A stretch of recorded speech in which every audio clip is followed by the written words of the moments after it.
Friends, நான் உங்கள் அபி. இன்றைக்கி இந்த வீடியோவில் நம்ம ஒரு டிஃப்ரெண்ட்டான தோசை ரெசிபி தாங்க பார்க்க போகிறோம். கண்டிப்பாக இந்த மாதிரி தோசை செஞ்சிங்கன்னா ஒரு 4 தோசை சாப்பிட்றவங்க 7-8 தோசை சாப்பிடுவாங்க. அந்தளவுக்கு ரொம்பவே நல்லாயிருக்கும். இதில் யூஸ் பண்ணியிருக்கக்கூடிய இன்க்ரீடியன்ட்ஸ் பார்த்துட்டோம்னா நம்ம வீட்டில் இருக்கக்கூடியது தாங்க. ஒரு 2 தக்காளி பழத்தை எடுத்துக்கோங்க. இப்போது கூடவே ஒரு மிக்ஸி ஜாரும் எடுத்துக்கோங்க. நம்ம எடுத்துருக்க தக்காளி பழத்தை கட் பண்ணிவிட்டு உள்ளார சேர்த்துக்கோங்க. கூடவே சீரகம் 1/4 ஸ்பூன் அளவுக்கு, 2 வரமிளகாய் சேர்த்துக்கோங்க. கறிவேப்பிலை இலைகள் கொஞ்சமாக சேர்த்துட்டு தண்ணியெல்லாம் எதுவும் விடாமல் இந்த மாதிரி நல்லா அரைச்சி எடுத்துக்கோங்க. வேணும்னா இத்தினோண்டு கூட குருமிளகை சேர்த்துக்கோங்க. சேர்த்து இதை நல்லா அரைச்சி எடுத்துக்கோங்க. இருக்கட்டும். அடுத்ததாக மாவு நான் ஒரு குண்டால் எடுத்து வச்சுருக்கேங்க. இன்றைக்கி நான் நார்மலாக தோசை சுடுறதுக்கு எடுத்து வச்சுருக்கிற மாவு தாங்க எடுத்து ஒரு பாத்திரத்தில் வச்சுருக்கேன். இப்போ நம்ம அரைச்சி வச்சுருக்கிற பேஸ்ட் எடுத்து உள்ளார சேர்த்துக்கலாங்க. தண்ணி நம்ம அதிகமாக சேர்க்க வேணாம். பேஸ்ட் அரைக்கும் போது தக்காளியில் இருக்கிற தண்ணியே நமக்கு அளவானதாக இருக்கும். இப்போது அந்த பேஸ்ட்டை மாவுக்குள்ளே சேர்த்துட்டு இந்த மாதிரி நல்லா கலந்து விட்டுக்கோங்க. ஆல்ரெடி நம்ம மாவில் உப்பு சேர்த்துருந்தோம் அப்படின்னா இப்போ உப்பு சேர்க்க வேணாங்க. சேர்க்கலைன்னா மட்டும் கொஞ்சமாக உப்பு சேர்த்து நல்லா கலந்து விட்டுருங்க. ஒரு பிஞ்ச் அளவுக்கு மஞ்சள் தூள் சேர்த்து நல்லா மிக்ஸ் பண்ணிக்கோங்க. அவ்வளோதாங்க, மாவு ரெடியாக இருக்குது. ஒரு 10 நிமிஷம் அப்படியே விட்டுட்டு மாவை தோசைக்கல்லில் காய வச்சுக்கலாங்க. இப்போ தோசைக்கல் காஞ்சிருச்சு. லைட்டாக எண்ணெய் விட்டுட்டு அப்படியே ஒரு 1.5 கரண்டி மாவு எடுத்து கல்லில் ஊற்றி நல்லா அப்படியே பரப்பி விட்டுருங்க.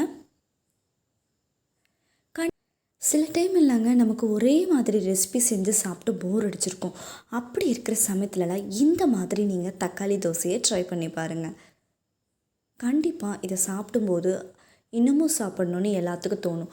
தோசைன்னு ஞாபகம் வந்தாலே இந்த மாதிரி நமக்கு தக்காளி தோசை செய்யணும் தாங்க எல்லாத்துக்குமே தோணும். அந்தளவுக்கு ரொம்ப வேறு லெவல் டேஸ்ட்டாக இருக்கும். தோசை ஊற்றியாச்சு.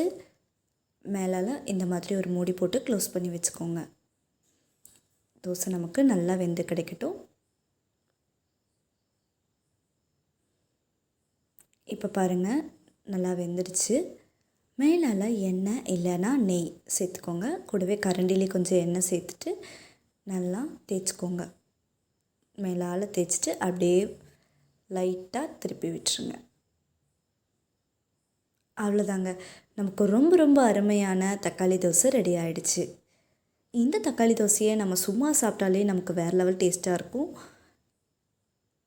இன்னமும் ஒரு தோசை ஊற்றியாச்சு. நல்லா தோசை வெந்துட்டுருக்கு. இருக்கட்டும். இதுக்கு நம்ம தேங்காய் சட்னி, புளி சட்னி, பீட்ரூட் சட்னி, இப்படி எந்த விதமான சட்னி வச்சு சாப்பிட்டோம்னால் கூட நமக்கு வேறு லெவல் டேஸ்ட்டாக இருக்குங்க. இப்போ மேலால் கொஞ்சமாக எண்ணெய் விட்டுக்கோங்க.